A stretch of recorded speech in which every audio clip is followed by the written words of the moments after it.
Bonjour, donc je m'appelle Sylvie Comard et je suis bénévole patiente experte, c'est-à-dire diabétique de type 2 qui a fait une formation.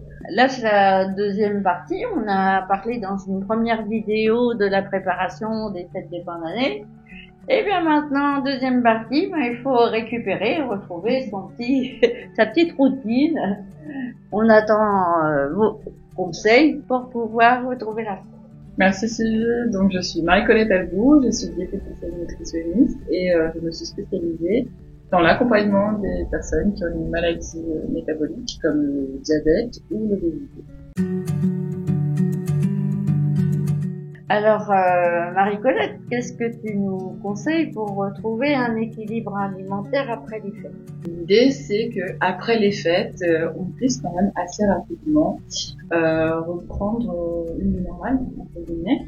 La première chose, c'est au niveau de l'alimentation, réintroduire dès qu'on peut un maximum de fibres, avec des légumes, des céréales, des légumineuses, bien s'hydrater aussi.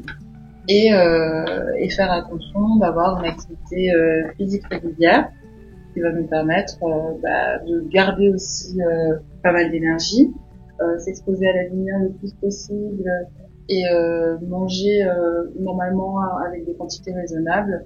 C'est ce qui va être déjà les premières bases. Et qu'est-ce qu'on a comme légumes et fruits de saison donc en janvier? Alors les légumes et les fruits de saison, bien sûr, on a un petit peu moins de choix que les autres saisons. Mais par contre, la nature est plutôt bien faite, puisque par exemple, on le voit en automne, on va avoir du potiron, ou en fruits, on va avoir des châtaignes. Donc, c'est des légumes qui vont avoir un petit peu plus d'amidon, qui vont être plus riches, qui vont nous donner des sucres un peu plus lents. Alors que, par exemple, en été, on va avoir des fruits et des légumes qui vont être riches en antioxydants, qui vont être riches en eau, parce que c'est des périodes où justement on a le plus besoin de ça. Donc, comme tu le dis, aller vers des fruits et des légumes de saison, ça va être aussi une bonne solution. Alors, il y a toujours les classiques fruits qu'on consomme aussi en hiver, comme les pommes, etc. Mais il y a aussi, alors c'est un peu moins local, mais par exemple avoir des agrumes, ça peut être une bonne source de vitamine C, et ça peut être très utile pour justement notre système immunitaire. Donc utiliser les agrumes, les citrons, etc., se faire des infusions, ça peut être déjà une bonne solution.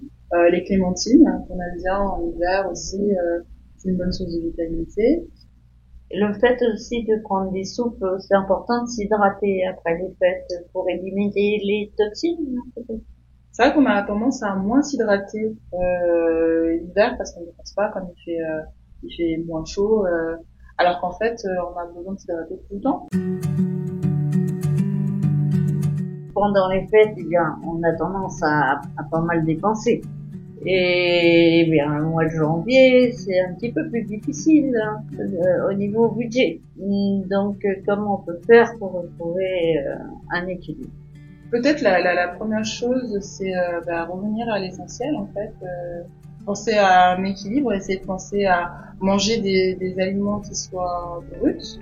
Donc, l'impression qu'on a souvent, et notamment en période de fête, on a tendance à dire tiens, je vais acheter des compositions, des plats un peu en grande surface, etc., des packs, et en fait quand on déballe, on se rend compte que entre le packaging et l'intérieur, c'est pas la même taille. Et donc du coup, peut-être d'aller directement chez le commerçant ou d'acheter en vrac ou d'acheter le produit entier.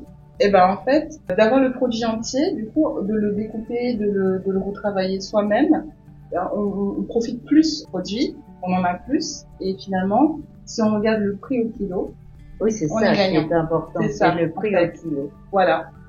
L'exemple qu'on a souvent, c'est quand on achète par exemple de la volaille, si on achète que des blancs de poulet, ça revient peut-être plus cher que si on achète un poulet entier, qu'on découpe, qu'on utilise pour plusieurs choses. La carcasse, on peut l'utiliser pour un bouillon. En fait, il y a plusieurs façons d'utiliser le poulet entier. Et peut-être, si on prend un poulet de bonne qualité, on en retirera plus de bénéfices que si on part sur des billets, des trucs. Moi, je pars du principe que finalement, bien manger, ça reste quand même un investissement dans sa santé, dans son bien-être. Bah,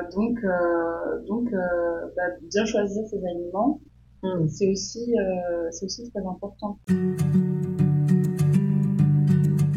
C'est vrai que la période du début d'année est un peu riche en tentations, avec la galette, la chandeleur. Il y a toujours des occasions à fêter. Et c'est vrai que souvent, certaines personnes décident, à partir de janvier, de prendre comme résolution de diminuer la consommation d'alcool. Et c'est vrai que mine de rien, la consommation d'alcool, ça a aussi un impact sur la glycémie.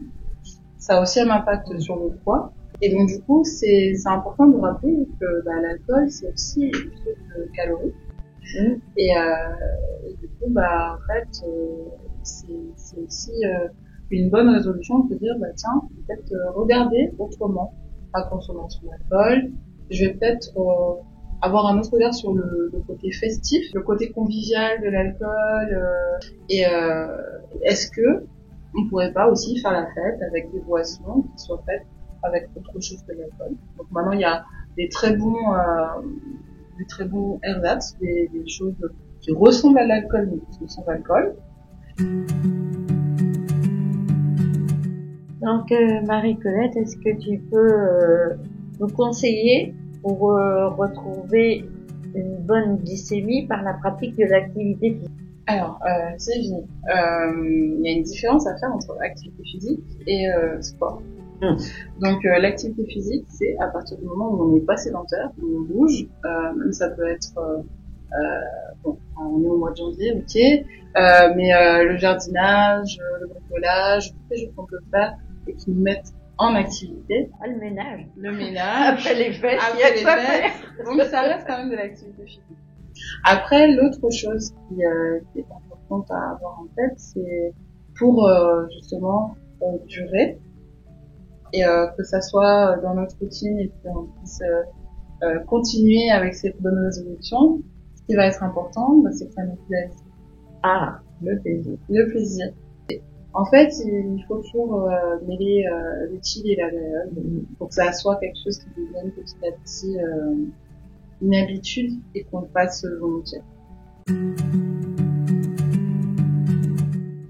Moi, ce que je vois aussi, c'est que au mois de janvier, après les fêtes, on a un peu de spleen. Ouais.